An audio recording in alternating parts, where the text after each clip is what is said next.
துதி வசிஷ்டனார் வேண்டல் மீது கொண்டதோ சத்திய வேதனை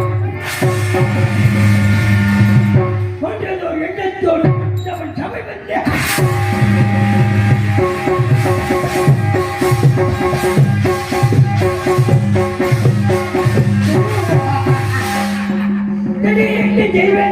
ஒரு கேள்வியை கேட்டுவிட்டான்.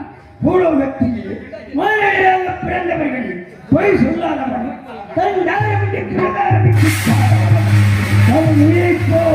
மண்ணுயிரை காக்கக்கூடியவன் யார் ஒருவன் பூலோகத்தில் இருக்கின்றார். 30 கோடி தேவர்களும் 40 ரிஷிகளும்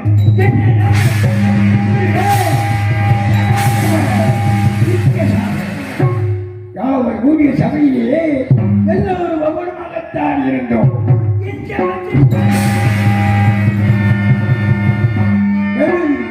தனது பெருமையை பரப்பிக் கொள்ளும் பொருட்டு எனது சீடன் ஹரிச்சந்திரன் ஒருவன் இருக்கிறான் என்றான்.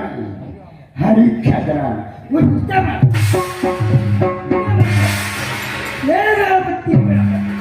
திருச்செங்கு சக்கரவர்த்திக்கு சுவர்க்கத்தை அமைத்துக் கொடுத்தவன் அவன் புதல்வன் ஹரிச்சந்திரன். அவனை பற்றி எனக்கு தெரியாததென்ன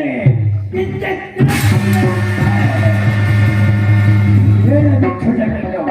ஒரே நாள் எழுதி வசிஷ்டன் கூறுவது முற்றிலும் போய்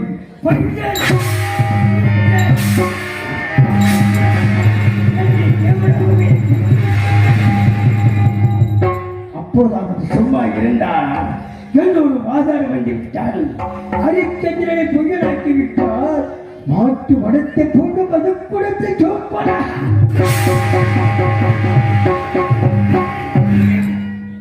எப்படி ஹரிச்சந்திரனை பொய்யனாக்கி முடிவதென்று சென்றேன். 2 நாளை யோட்டி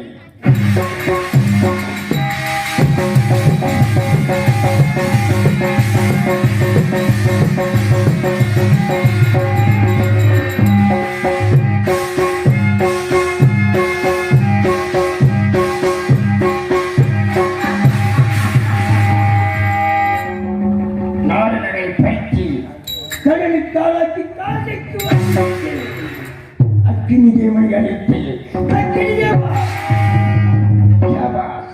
அக்கினி தேவா, இப்போது இந்த காசிமா நகரத்தில் நீ பிராமண குலத்தை வெடித்து அவதரித்து ஹரிச்சந்திரனுடைய 2 பிள்ளையை விலக்கி வாழ்க்கை கொடுமைப்படுத்தி எப்படியாவது அவர்களிடமிருந்து எனக்கு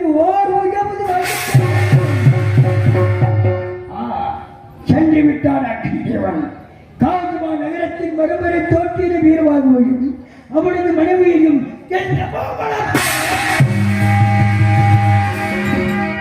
அதுமையங்க செய்து இமயமலை சாரனை கூட்டிவிட்டது.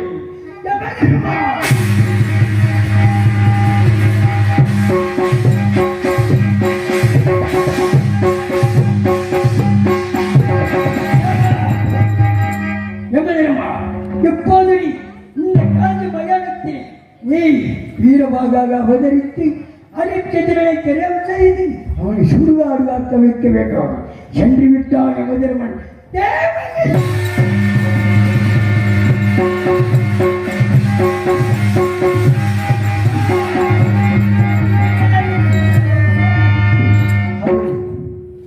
ரோகிதாசன் மேல மனோந்திரம் செய்கின்றார். அவனை இங்கே திரும்பி வரப்படக்கூடாது. அவனை எங்கே சாகுபடி செய்ய வேண்டும். அவனை எங்கே சாகுபடி செய்துவிட்டால் பெற்றமனம் பிட்டு பிள்ளைமனம் கல் என்பார்கள்.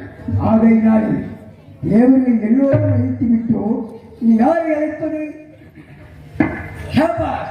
நாகேந்திரனை பாம்புவாக வர செய்து அவனை கழித்து கொள்ளுபடி செய்ய வேண்டும். நாகப்பா, நாகேந்திரா, உன் கருணை கண்கள் திறக்க வேண்டும். என் காரியங்கள் முடிய வேண்டும். இப்போது நீ பாம்பாக காக்க வேண்டும்.